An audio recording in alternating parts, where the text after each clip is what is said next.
로이드 존스의 교리 강좌에서 발제하였습니다. 하나님의 도덕적 속성들. 우리가 하나님의 속성들을 다루고 있다는 사실을 다시 여러분께 상기시킵니다.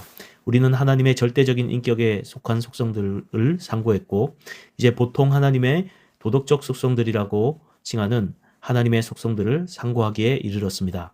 하나님의 절대적인 인격의 속성들은 하나님에게만 속한 것이고 전달할 수 없는 속성들입니다. 이제 우리가 상고할 속성들, 도덕적 속성들은 어떤 의미에서 전달 가능합니다. 때로 이 속성들과 유사한 것들을 사람들에게서 발견할 수도 있습니다. 이 속성들은 무엇일까요? 우리는 먼저 하나님의 거룩하심을 생각해야 합니다. 그러면 거룩은 무엇일까요? 우리는 거룩을 거의 어김없이 부정적으로 다루는 경향이 있습니다. 거룩의 의미는 하나님께서 완전히 죄와 격리되시고 무관한 것을 나타내는 것으로 정의됩니다.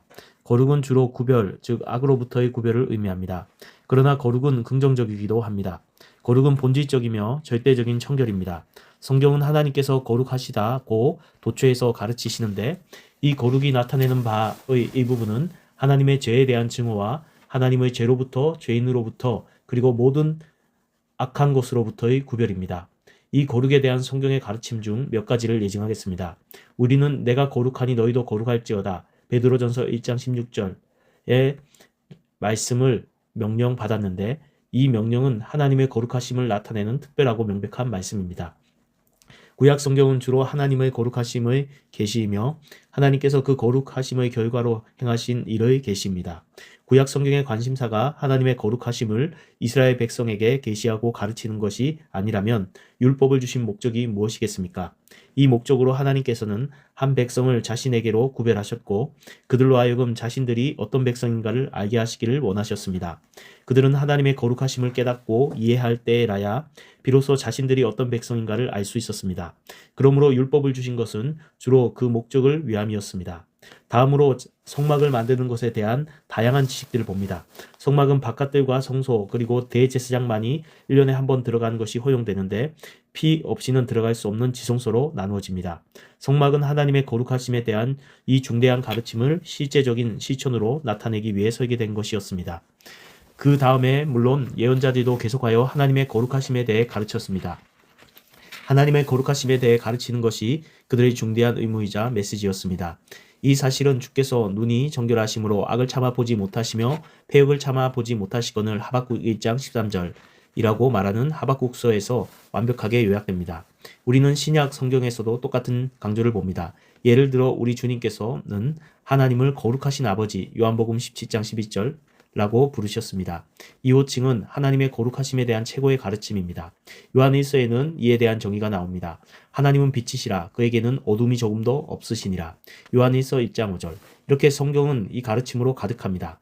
주 예수께서는 하나님의 기름 부으신 거룩한 종 예수와 거룩하고 의로운 자로 지칭되십니다. 그 다음에 우리는 거룩하신 영, 즉 성령에 대해 말합니다. 이와 같이 성경은 자연스러운 삼위일체의 삼위들을 일관되게 이 거룩이라는 특성으로 언급하고 묘사합니다. 그러나 만일 성경의 어디가 하나님의 거룩하심을 가장 강력하게 가르치는가 라는 질문을 받는다면 여러분은 갈보리로 가야 할 것입니다.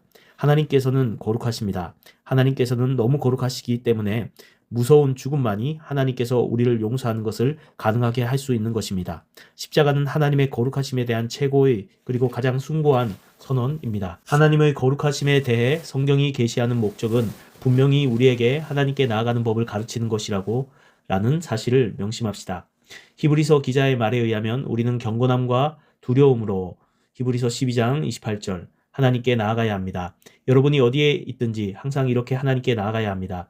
여러분이 방에 혼자 있을 때에나 가족과 기도 모임을 갖고 있을 때에나 공동 예배를 드리고 있을 때에나 하나님께서는 항상 하나님이시고 항상 경건함과 두려움으로 나아가야 하는 분이십니다. 불타는 떨기나무 앞의 모세를 다시 생각해 보십시오. 그리고 법궤를 소가 끄는 수레로 싣고 갈 때에 법궤가 흔들리지 않게 하려고 손을 잡았던 웃사라는 사람의 무서운 사례가 있습니다. 이 사례는 우리가 어떻게 하나님께 나아가서 예배를 드려야 하는지에 대한 무서운 선언입니다. 율법이 어떻게 주어졌는지를 읽어보십시오. 어떻게 산이 불타고 있었고 아무것도 산에 접근하는 것이 허용되지 않았는지 읽어보십시오. 하나님께서는 거룩하신 분이십니다. 물론 이 교리는 죄의 무시무시한 본질에 대해서도 우리를 가르칩니다. 하나님의 거룩하심에 대한 참된 개념을 갖고 있지 않으면 우리는 절대로 죄를 알지 못합니다. 하나님의 거룩하심에 우리는 아무리 많은 시간을 사용해도 충분하지 않습니다. 만일 여러분이 정말로 하나님의 임재 가운데 들어와서 하나님의 거룩하심에 대한 어떤 개념을 갖고 있다면 여러분은 곧 여러분 자신이 비열하고 무서운 죄인임을 알 것입니다. 여러분은 바울과 같이 여러분 안에 선한 것이 하나도 없다고 말할 것입니다. 여러분이 스스로 죄가 많다는 것을 인식하는 방법은 여러분 자신의 행동들이나 삶을 관찰하는 것이 아니라 하나님의 임재 가운데로 들어가는 것입니다. 마지막으로 하나님의 거룩하심은 우리에게 속죄가 절대적으로 필요하다는 사실을 보여줍니다. 그렇습니다. 하나님의 거룩하심은 십자가를 나타낼 뿐 아니라 피 흘리심 없으면 제사함도 없고 하나님의 거룩하심이 죄의 보상을 강조하고 요구한다는 사실도 나타냅니다. 성경이 다음으로 강조하는 하나님의 도덕적 속성은 하나님의 의 또는 공의입니다. 하나님의 거룩하심에는 하나님의 의와 공의가 불가피하게 따릅니다. 의는 무엇일까요? 하나님의 의와 공의는 하나님께서 우리와 관계하실 때 나타나는 하나님의 거룩하심입니다. 하나님의 의와 공의는 하나님께서 항상 의로운 일을 행하시는 것으로 나타내는 특성이며 또한 하나님께서 그릇된 일을 행하실 수 없게 하는 특성입니다. 의와 공의는 하나님의 세계의 통치에서 하나님의 거룩하심을 실행하고 표현합니다. 하나님께서 우리에게 자신의 율법을 주시는 목적은 우리에게 자신의 의로운 요구들을 부과하시기 위함이라는 것입니다. 하나님께서는 이 사법적 거룩하심으로 율법을 위한 자들과 죄를 범한 자들에게 처벌을 내리십니다. 하나님의 의는 하나님의 거룩하신 사랑이고 하나님의 공의는 죄에 대한 하나님의 혐오입니다. 하나님의 의와 공의는 거의 성경의 모든 곳에서 나타납니다. 구약 성경과 신약 성경은 모두 하나님의 진노를 가르칩니다.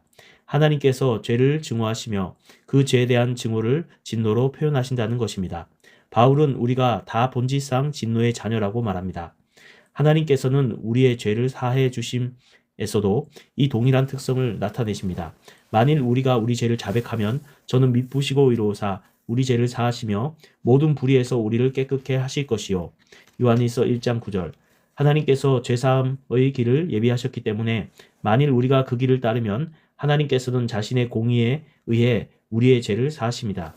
이 예수를 하나님이 그의 피로 인하여 믿음으로 말미암는 화목제물로 세우셨으니 이는 하나님께서 길이 참으시는 중에 전에 지은 죄를 간과하심으로 자기의 의로움을 나타내려 하심이니 로마서 3장 25절.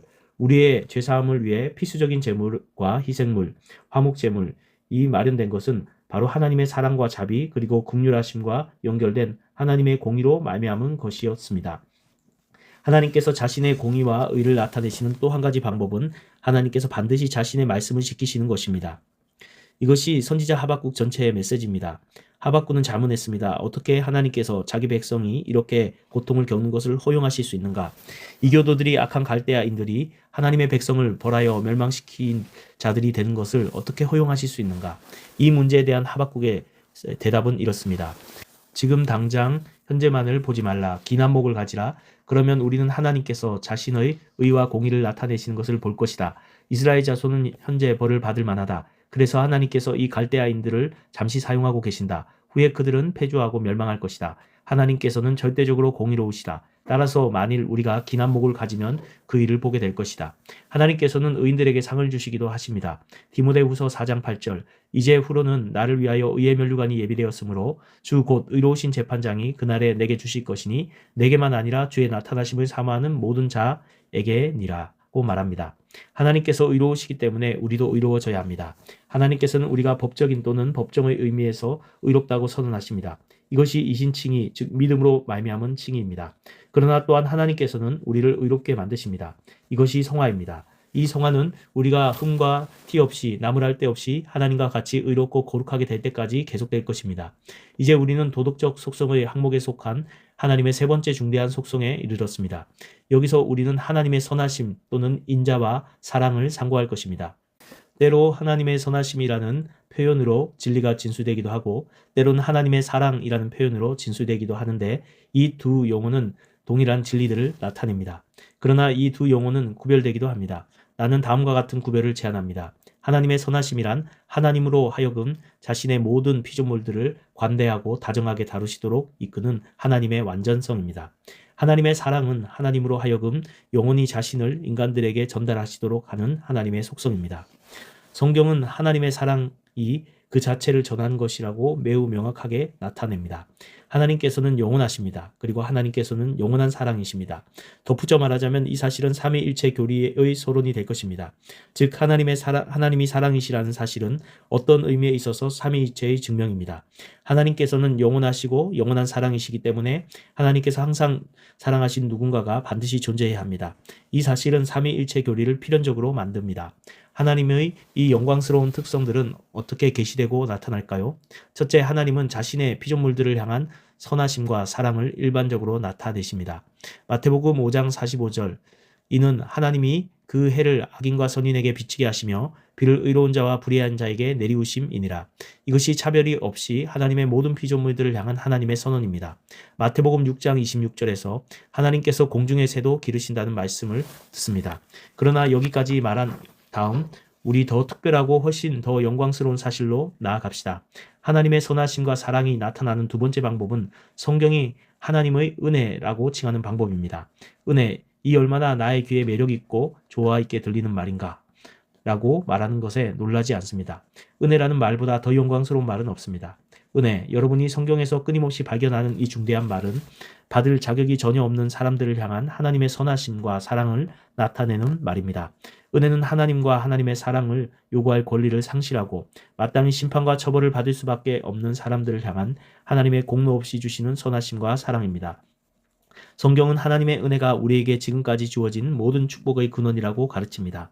모든 사람에게 구원을 주시는 하나님의 은혜가 나타나 우리를 양육하시되 경건치 않은 것과 이 세상 정욕을 다 버리고 근신함과 의로움과 경건함으로 이 세상에 살고 복스러운 소망과 우리의 크신 하나님 구주 예수 그리스도의 영광이 나타나심을 기다리게 하셨으니 디도서 2장 12절에서 13절, 하나님의 은혜에 대한 가장 장엄한 말씀입니다. 주 예수 그리스도 안에서 하나님께서 나타내신 놀라운 사랑과 선하심을 깨닫기 시작하므로 기뻐하며 경배 가운데 여러분 자신을 바치십시오. 하나님의 선하심과 사랑의 나타나심에서 생각해야 할 다음 사항은 하나님의 긍휼입니다. 만일 여러분이 다른 용어들을 좋아한다면 하나님의 자비, 하나님의 불쌍히 여기심입니다. 긍휼은 자신들의 죄의 결과, 불행과 고통 가운데 있는 사람들을 향한 그들의 당연한 응보와는 관계없이 그들을 향한 하나님의 선하심과 사랑으로 정의할 수 있습니다. 하나님의 선하심과 사랑의 또 다른 세 분은 하나님의 인내와 오래 참음입니다. 만일 이 하나님의 인내가 없다면 우리 중에 한 사람도 오늘 밤 여기에 있지 않을 것입니다. 그러나 하나님께서 오래 참으십니다. 하나님의 오래 참으심의 의미는 무엇일까요? 이 말은 하나님께서 완악한 자들과 악한 자들을 참으신다는 의미입니다. 하나님의 모든 은혜와 긍휼에도 불구하고 계속 하나님을 거스려 죄를 짓는 죄인들에게 하나님께서는 인내를 나타내십니다. 바울은 이 사실을 이렇게 말합니다. 혹 내가 하나님의 인자하심이 너를 인도하여 회개케 하심을 알지 못하여 그의 인자하심과 용납하심과 길이 참으심의 풍성함을 멸시하느뇨. 로마서 2장 4절. 이제 이 사실은 우리를 하나님의 네 번째 도덕적 속성으로 인도합니다. 그 속성은 하나님의 신실하심 또는 미쁘심입니다. 하나님의 신실하심은 어떤 의미에서 하나님의 공의와 의에 포함되며 또한 하나님의 불변성에도 포함됩니다. 하나님의 신실하심의 의미는 무엇일까요? 나는 다음과 같은 정의보다 하나님의 신실하심에 대한 더 나은 정의를 본 적이 없습니다. 즉 우리가 하나님께서는 신실하시다라고 말할 때에 우리가 의미하는 바는 하나님께서 우리가 안전하게 기댈 수 있는 분이라는 것입니다. 이 말은 하나님이 갑자기 가버리시거나 우리가 멋대로 가도록 내버려 두실 것이라는 의심이 전혀 없이 우리가 절대적으로 신뢰할 수 있는 분, 의지할 수 있는 분, 머무를 수 있는 분이라는 것을 나타냅니다. 성경은 하나님께서 자신의 입으로부터 나오는 모든 말씀을 반드시 성취하실 것이라고 말씀합니다. 성경은 하나님께서 자신이 부르신 모든 사람들을 굳게 바로 서게 하시기 위해 그들에게 자신의 목적들이 성취될 때까지 그들을 악한 자로부터 보호하시고 지키시고 인도하시는 의지할 수 있는 분이라고 말씀합니다. 다른 어떤 일이 일어날지라도 아무리 일이 잘못되고 있을지라도 하나님의 백성은 이 사실 하나님께서는 신실하시다는 것을 확신하라고 말합니다. 너희를 부르신 이는 미쁘시니 그가 또한 이루시리라. 살전 5장 24절. 하나님을 좌절시킬 수 있는 것은 아무것도 없습니다. 하나님으로 하여금 하나님 자신이 약속하신 일을 보류하게 할 수 있는 것은 아무것도 없습니다. 여러분에 대해 하나님께서 목적하신 일을 바꾸게 할 수 있는 것은 아무것도 없습니다. 만일 여러분이 하나님의 자녀라면 여러분의 궁극적인 운명은 절대적으로 확실합니다. 그 다음에 하나님의 신실하심에 대한 또 하나의 말씀이 있는데 이 말씀은 얼마나 위로가 되는 말씀인지 모릅니다. 우리는 하나님을 거스려 죄를 범했습니다. 우리는 우리 자신을 용서할 수 없고 무엇을 해야 할지 알지 못합니다. 만일 우리가 우리 죄를 자백하면 저는 미쁘시고 의로우사 우리 죄를 사하시며 모든 불의에서 우리를 깨끗게 하실 것이요. 요한일서 1장 9절. 하나님께서 자신이 이를 행하시겠다고 말씀하셨습니다. 자신이 이렇게 말씀하셨기 때문에 하나님께서는 이를 행하실 것입니다. 그러므로 우리는 걱정할 필요가 없습니다. 하나님의 신실하심에 온전히 의지하고 마귀에게 말하십시오. 여러분이 죄사함을 받았고 죄를 고백하였고 하나님의 신실하심이 여러분의 죄사함을 보장한다고 말하십시오. 중요한 것은 우리의 믿음이 아니라고 허드슨 테일러는 말합니다. 하나님의 신실하심이다. 우리는 믿음이 없을 때에 하나님의 신실하심에 의지할 수 있다. 하나님께서는 불변하십니다. 하나님께서는 신실하십니다. 하나님께서는 절대 변하지 않으십니다. 하나님을 믿는 것이 진실로 의미하는 것은 바로 그것입니다. 어떤 일이 여러분에게 일어나고 있을지라도 여러분이 있는 곳이 어느 곳이든지 하나님의 신실하심을 의지하고 굳게 붙드십시오. 우리는 명확성을 위해 그리고 지적 이해를 위해 하나님의 속성들을 하나씩 해석하지 않을 수 없습니다. 그렇지만 주의할 것은 하나님에 대해 생각할 때 절대로 하나님의 어떤 속성 한 가지를 격리시키면 안 된다는 것입니다. 하나님의 한 가지 속성을 다른 속성에 반하여 제시해서는 안 됩니다. 하나님의 거룩하심과 하나님의 긍휼을 대조하지 말아야 합니다. 하나님께서는 전체로서 항상 동시에 거룩하시고 전체로서 항상 동시에 긍휼하십니다. 하나님의 사랑은 거룩한 사랑입니다. 이 사실을 망각하고 하나님의 사랑을 하나님의 공의와 대립시키는 것은 얼마나 비참한 비극인지 모릅니다. 하나님에게 속한 모든 것은 사랑입니다. 하나님 안에 있는 모든 것은 항상 전체로서 공의롭고 위롭습니다. 우리는 항상 우리의 생각에 하나님 안의 완전한 균형을 간직해야 합니다.